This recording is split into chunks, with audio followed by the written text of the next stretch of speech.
नमस्कार दोस्तों अक्सर आपने चेक बाउंस होने के शब्द के बारे में सुना होगा, परंतु अभी भी हमारे देश में ऐसे लोग हैं जो चेक का बहुत कम इस्तेमाल करते हैं। इसलिए हमारे देश में आज भी बहुत से लोगों के चेक बाउंस से होने वाली समस्या का पता नहीं होता। इसलिए आज हम इसी विषय के बारे में जानेंगे कि चेक बाउंस होना क्या होता है, चेक बाउंस के नियम क्या हैं, चेक बाउंस होने पर पुलिस कंप्लेन, सज़ा और बचाव की पूरी जानकारी इस वीडियो से समझेंगे। तो सबसे पहले हम समझते हैं कि चेक बाउंस क्या होता है। एक चेक बाउंस, जिसे बाउंस चेक या लौटाए गए चेक के रूप में भी जाना जाता है, एक ऐसी स्थिति है जहां किसी व्यक्ति द्वारा लिखे गए चेक को अपर्याप्त धन या अन्य कारणों से, जैसे बंद खाते या स्टॉप पेमेंट अनुरोध के कारण, उनके बैंक द्वारा सम्मानित नहीं किया जाता है। इसका मतलब यह है कि चेक के प्राप्तकर्ता को जारीकर्ता द्वारा वादा किए गए धन प्राप्त नहीं होंगे और वे अपने स्वयं के बैंक से अतिरिक्त शुल्क ले सकते हैं। चेक बाउंसिंग के गंभीर परिणाम हो सकते हैं, जिसमें कानूनी कार्रवाई, क्रेडिट स्कोर को नुकसान और शामिल पक्षों के बीच विश्वास की हानि शामिल है। इस संदर्भ में चेक बाउंसिंग के कारणों और निहितार्थों को समझना महत्वपूर्ण है। साथ ही साथ इसे होने से रोकने के लिए क्या कदम उठाए जा सकते हैं। अब हम देख लेते हैं चेक बाउंस के नियम क्या हैं। चेक बाउंस भारत में एक गंभीर अपराध है। इससे न केवल चेक के प्राप्तकर्ता के लिए वित्तीय नुकसान होता है, बल्कि यह चेक जारीकर्ता के लिए कानूनी परिणाम भी पैदा कर सकता है। चेक बाउंसिंग को रोकने के लिए भारत सरकार ने हाल के वर्षों में कई नियम और विनियम लागू किए हैं। सबसे पहले 2018 में भारतीय रिजर्व बैंक (RBI) ने बैंकों के लिए 1 करोड़ रुपये या उससे अधिक के चेक बाउंस के मामलों में पुलिस में शिकायत दर्ज करना अनिवार्य कर दिया है।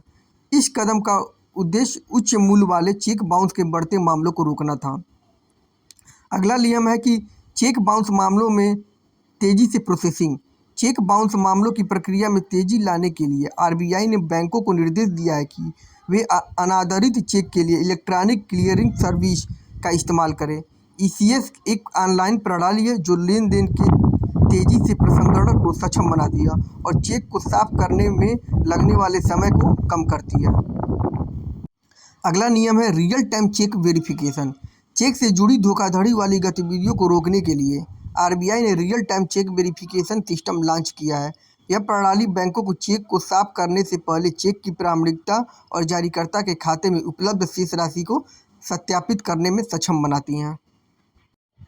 भारत में चेक बाउंस से संबंधित नए नियमों का उद्देश्य चेक से संबंधित धोखाधड़ी गतिविधियों पर अंकुश लगाना और अपमानित चेक की तेजी से प्रोसेसिंग सुनिश्चित करना है। इन नियमों ने बैंकों के लिए उच्च मूल्य वाले चेक बाउंस के मामले में शिकायत दर्ज करना अनिवार्य कर दिया है, बार बार उल्लंघन करने वालों के लिए सख्त दंड शुरू किया है और चेक के तेजी से प्रसंस्करण के लिए इलेक्ट्रॉनिक सिस्टम लागू किए हैं। अब बात कर लेते हैं कि चेक बाउंस होने पर सज़ा और कोर्ट फीस। चेक बाउंस करना एक गैरकानूनी कार्य होता है जो विभिन्न देशों में अलग अलग प्रकार से दंडित होती है। भारत में चेक बाउंस करने के लिए निम्न धाराएं होती हैं। धारा 138 न्यायिक आदेश, धारा 142 न्यायिक आदेश, धारा 420 भ्रष्टाचार अधिनियम। यदि एक चेक बाउंस होता है तो धारा 138 के तहत उपरोक्त शासनादेश के अनुसार चेक के धनराशि के दोगुने राशि या 5,000 रुपये तक का जुर्माना का भुगतान किया जाना चाहिए। यदि बार बार चेक बाउंस होते हैं तो फिर दोषी को भ्रष्टाचार अधिनियम के तहत दंडित किया जा सकता है। चेक बाउंस होने में जमानत कैसे होती है। जब चेक बाउंस केस में जमानत की याचिका दर्ज की जाती है तो आपको न्यायालय में जाने के लिए पेश होना होगा।